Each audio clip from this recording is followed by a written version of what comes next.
Hello everyone, I'm TC Lee and welcome back to the Tank Club. Ravendawn has now been out just over a month. We've been grinding out this brand new MMORPG, leveling up, we've made a guild, we've been doing lots of crafting, we've become a mainstream chef, all that kind of good stuff, and exploring the world of Ravendawn. Now the initial excitement is over, we've had a chance to settle into the game. It's about time we took a look at our honest thoughts and feelings on Ravendawn after 200 plus hours of playing. If you've not seen or heard of Ravendawn yet, this is a free to play retro looking MMORPG with modern style gameplay features that have been inspired by a mix of games such as Tibia, World of Warcraft, Arcade, Final Fantasy XIV and Black Desert Online. Ravendawn has been hugely popular with hundreds of thousands of players joining to try it out.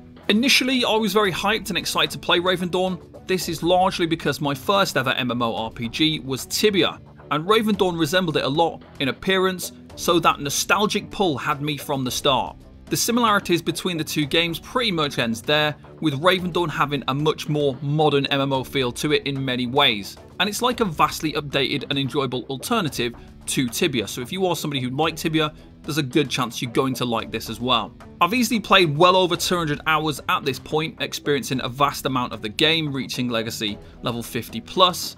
Not even close to keeping pace with those at the very top, but I'm still pushing on, I'm still on that upper kind of realm of the level. I'm still very much enjoying Ravendawn, it gives me a certain feeling, and I want to log in and play every day, which is always a good sign.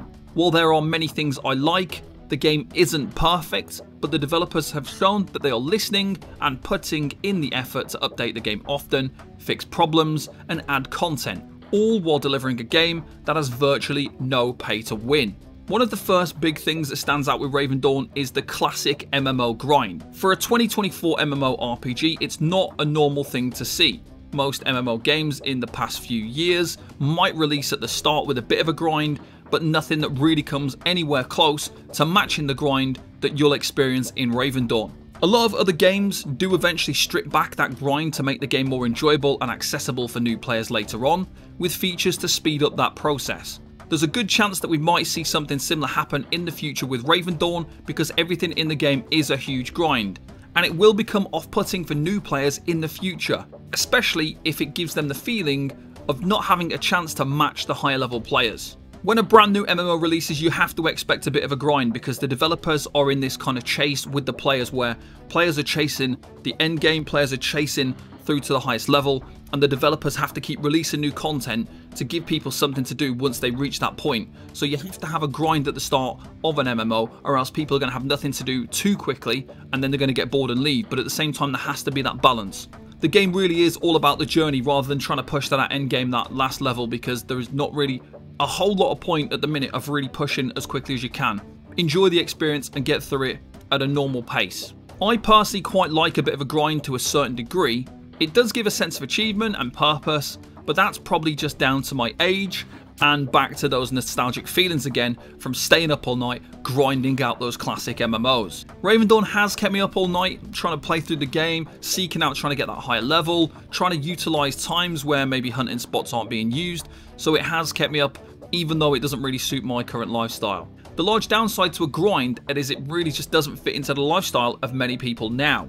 When I used to stay up all night as a kid, grinding out those games, I had pretty much no responsibilities other than keeping my bedroom tidy and making sure my homework was done. Nowadays, I have kids to look after and a whole lot more that I need to do. So having a kind of retro MMORPG that requires this kind of grind is unlikely to appeal to modern kids. It actually doesn't. I've asked my own kids and it just doesn't suit the modern day child. So the truth is that many of the people Ravendawn does appeal to are those MMO veterans like me, who are now much older with a lot less free time. So the last thing that you really want to do after 8 hours of work, an hour in the gym, maybe an hour cooking, eating with your family, that kind of stuff, is then spend 8 hours trying to grind out 1 or 2 levels in a game.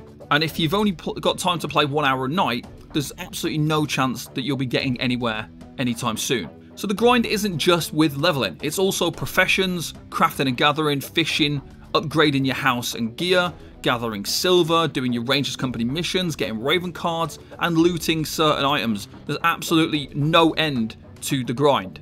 I've already seen a fair few people who are burnt out after just 3 or 4 weeks of the game, many people in my guild super active and then suddenly they just stop playing.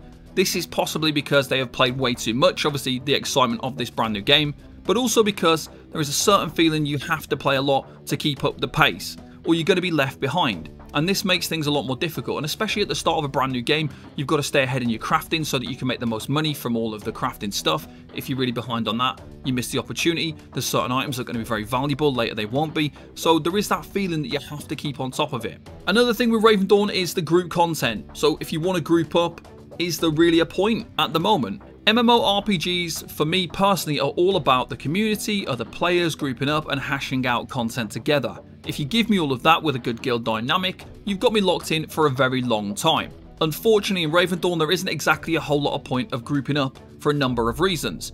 Now, when you take PvP into account, obviously there's a lot of reason there because you've got guild wars, people fighting on the war mode servers. Obviously, there's a point to that. When you group up with somebody, you share experience from killing enemies, which makes a lot of sense because you're only doing half the work. Now, grouping up doesn't really allow you to fight enemies that are much higher level for bigger experience gains to make it worthwhile. So while you should be able to blast through enemies faster, you'll gain much less experience, so it more or less balances out as just being the same as hunting solo.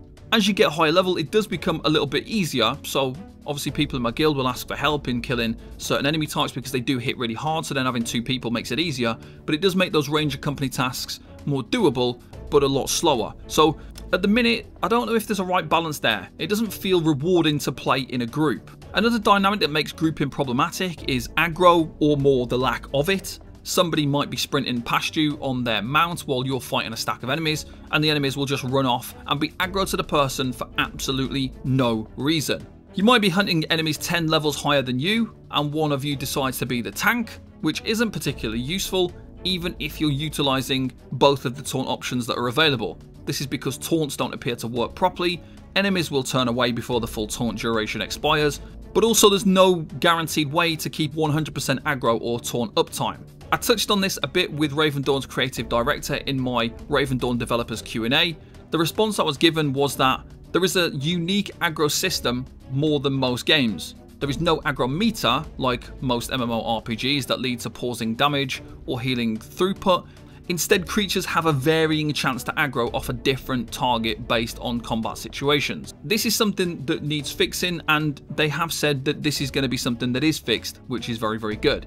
Now, Ravendawn isn't completely without any group content. There are some hard boss fights where you'll need a group to kill them as part of essential quests, and initially some of these bosses are hard until you massively outlevel them. The trouble is that there's just not enough to keep you going. There's not enough to keep you grouped up. There's not enough stuff to do over a long period of time. It might be the one odd boss fight. I'm excited to hear that there will be both dungeons and a new taunt and aggro system added to the game soon, which will add a whole new dynamic. I would love to see some open world bosses and also some raids as well. That'd be excellent, and I'm very much looking forward to that kind of content in the future.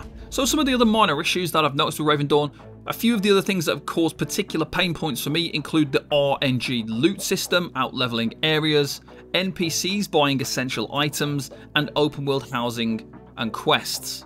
MMORPGs always have these RNG, otherwise known as random number generated loot systems, where you might get stuff really quickly and more often, other times you won't get any. The big problem with this in Ravendawn is that a lot of the loot you'll struggle to get is essential for completing your journal and progressing your artifacts. This becomes a particular problem when you start to outlevel the area and no longer gain experience or loot, and sometimes you might accidentally sell these essential items to the NPC who buys your trash, since they also buy some of these items, which just causes a lot of frustration because there's no buyback option.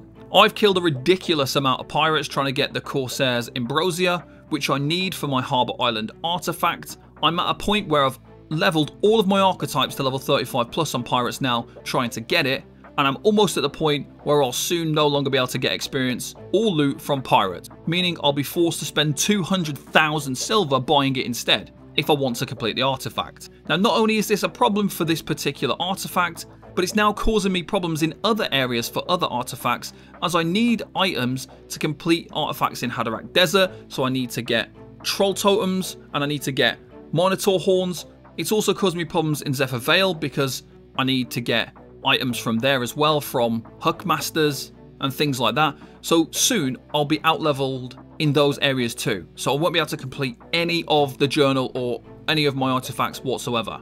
Now, the fact that you need to check every trash item you loot to see if it's useful later on is also a bit silly. Sometimes these items can be worth 100k plus and you could easily sell it to the NPC who buys all your junk creature products. So you have to start checking stuff. When you start getting to sort of level 30, 35, you have to start checking everything because it might be a valuable item, and the only way to kind of really know is by putting it into the market to see what other people are listing it as and then seeing if it has any value. So a little bit frustrating. Now, open world housing is something that I think is a pretty cool idea.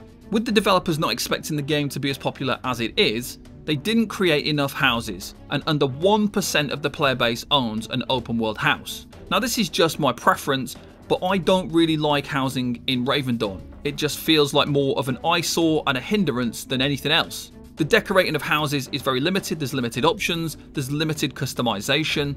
They do improve in appearance as you level up the house, but this is an absolutely huge grind and will cost you hundreds and hundreds of thousands of silver to start upgrading it to the point where it actually looks okay. When you're trying to travel around the map, you'll often run through housing areas.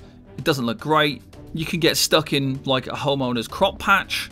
I'm just not a huge fan of the whole thing. It might improve over time as people upgrade houses and maybe the decoration options improve. Maybe in the future we'll see some adjustments to housing, but I'm more than happy to just stick with the community land because I just don't really like them. And finally, quests are sometimes quite fun and interesting. There's a lot of good lore in there, but a lot of the time they can feel very similar to the last quest you did, just with different fluff attached to it. You'll have a lot of quests to do, and many of them will just send you backwards and forwards multiple times doing a kind of medial task. Kill this enemy, come back. Collect this thing, come back. And then at the very end, you get sent to a boss fight that you need a group to fight. It can become quite boring and sometimes even frustrating, especially if you don't have people to group up with to help you kill certain bosses. So some of them can be quite hard.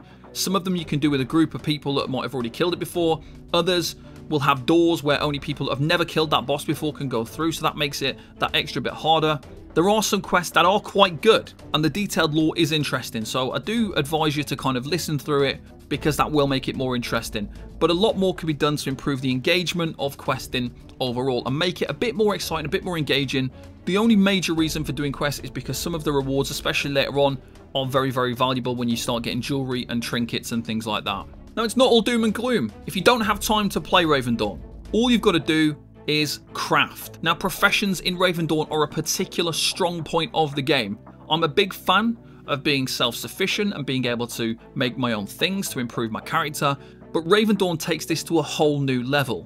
When leveling your professions, this also provides you with experience for both your legacy level and your archetype levels. The reason why this is so important is because if you level up your crafts and unlock mass crafting, you can actually end up gaining more experience in 5 minutes of crafting compared to 3 hours of endlessly hunting enemies. Some days I just don't have time to play, so on those days I will grow crops on my farm, which will give me experience as well. I grow the crops that I can use to craft the highest level food that I can mass craft. So then I do that, and I usually gain somewhere between 30 and 50% of a legacy level just from farming and crafting food. So I can mass craft something, I can get 50,000 experience in about 10 seconds of making some food, which is just absolutely mind-blowing, but a great way to level up when you just don't have a huge amount of time to play and grind it out. Aside from the experience gain, the professions are pretty good in my opinion. Crafting has a certain level of skill involved to it, making better items. It's interesting and engaging system that feels valuable. It's good to focus on the correct combination of professions. It's important to do things like wood cutting so then you can improve your carpentry. And the overall system has a lot of value. So gear cannot be obtained anywhere other than being crafted or bought from other players by trading or on the market. All crafted items and materials in Ravendawn are some of the most valuable items in the game. Even the low level gear has value because it can be traded with an NPC for Dawn Essence, which are needed to obtain Raven cards. And low level materials, even if you just grow potatoes, they sell for a lot on the market as well. If you're just growing potatoes every hour of every day, you'd be a very rich person. Another thing is you can craft gear and then wear it on your own character. It doesn't become bound or soul bound, so you can then trade it with somebody, which is great. So anything you craft and then use, you can still sell, which is absolutely fantastic, so that if you want to switch your build, you've put a lot of investment into some gear, but then you can sell it and make silver. Crafting and gathering is super valuable, and you are hugely rewarded for your time and expertise when it comes to crafting and making high level items, which makes it well worth the investment. And even when gathering materials, they do sell for quite a lot, even the low level ones. Personally, I love farming in Ravendawn as well. Being able to utilize your offline time to gain benefit in the game is something that I wish more MMOs would do.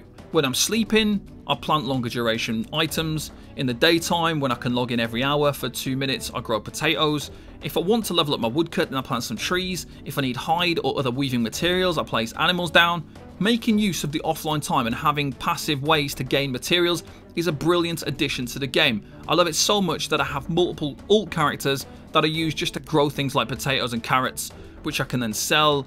Pretty much all farm materials have good value. Sometimes I like to grow stuff that I can use to level up my cooking on my main character as well. It's just a great way for passive income, passive silver, and also helping your main character to get leveled up.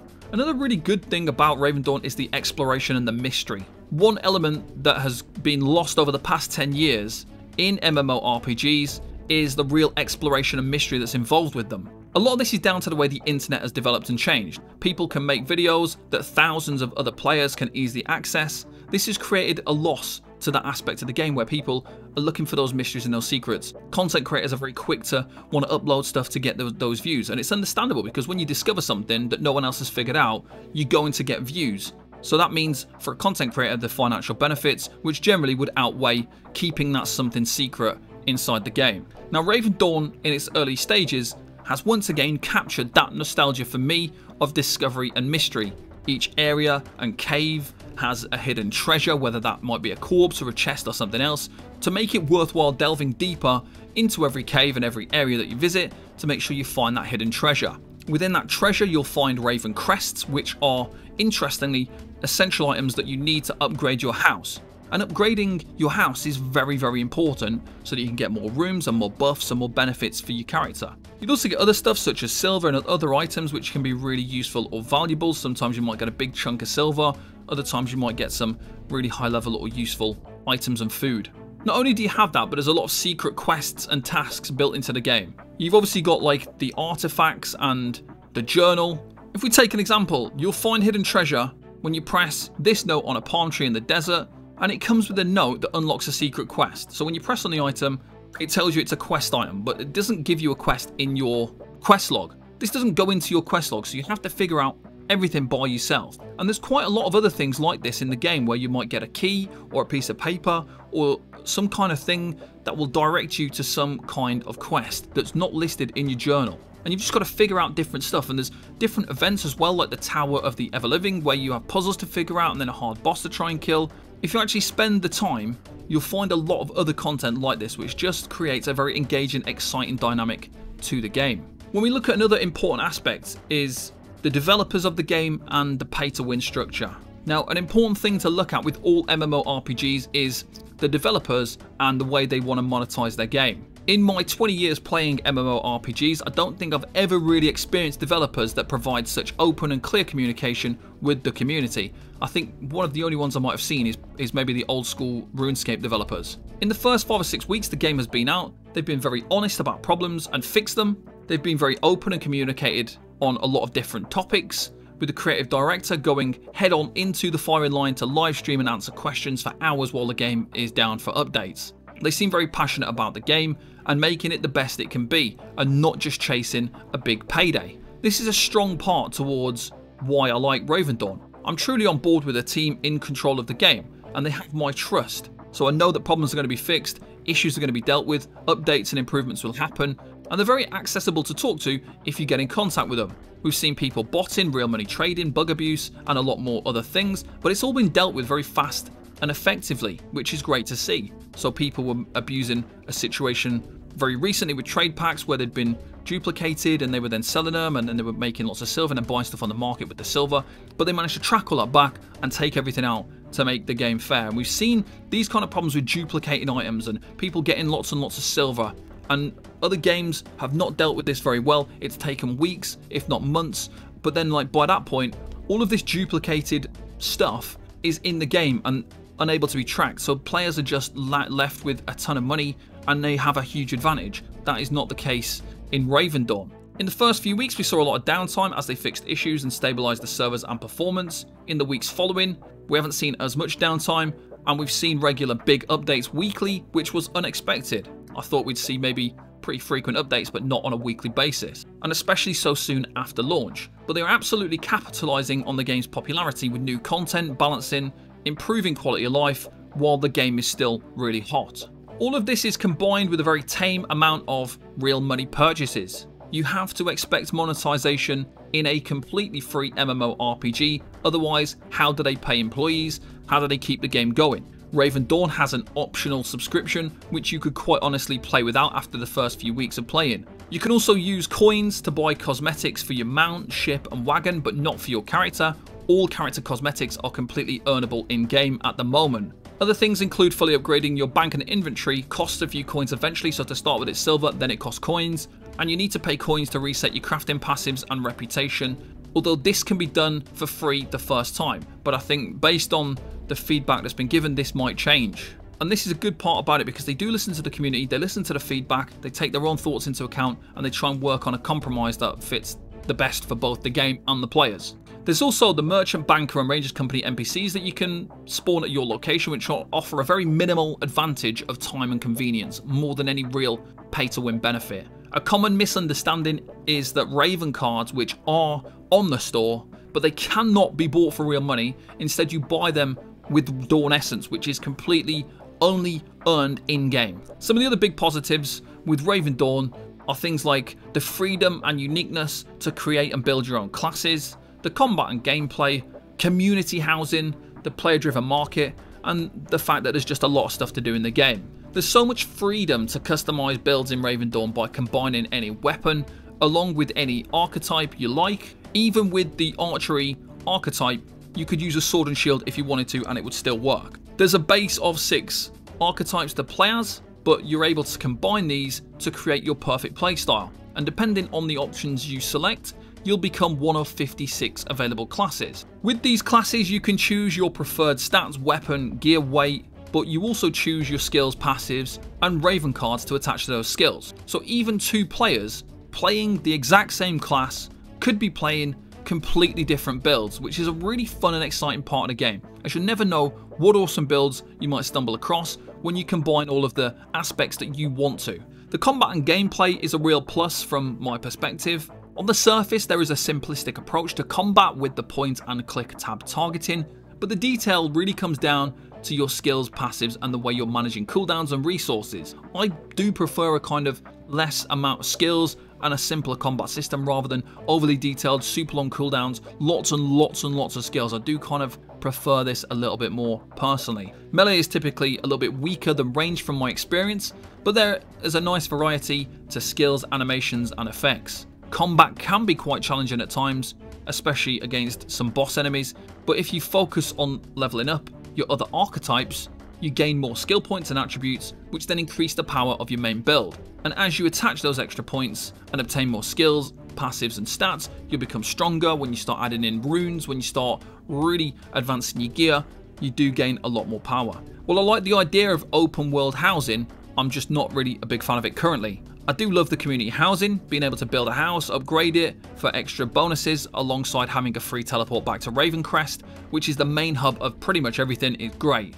With the upcoming addition to medium and large community housing and bigger farmland alongside that, it's exciting and I can't wait to get started with my new medium house. The player-driven market we already spoke about, as there is a real power in the market in Ravendawn. It reminds me a lot of Albion Online, so you can sell almost everything in the game and there's always ways to be making silver on the market. And finally, there's just so much to do in Ravendawn. You can play this game in an AFK method with farming, you can enjoy the game on the side while watching a movie and chopping trees or fishing, you can create fun builds and kill enemies, team up with your guild for PvP wars, craft food and gear, gather items to gain new outfits, make a profit on the market, or help NPCs all over the land to complete quests. There's always something different that you can do, and it's a really fun journey progressing through the game. The reality is that Ravendawn is not going to appeal to a lot of people purely because of the graphics and the angle of the camera that locks onto the player character. However, when you look past that,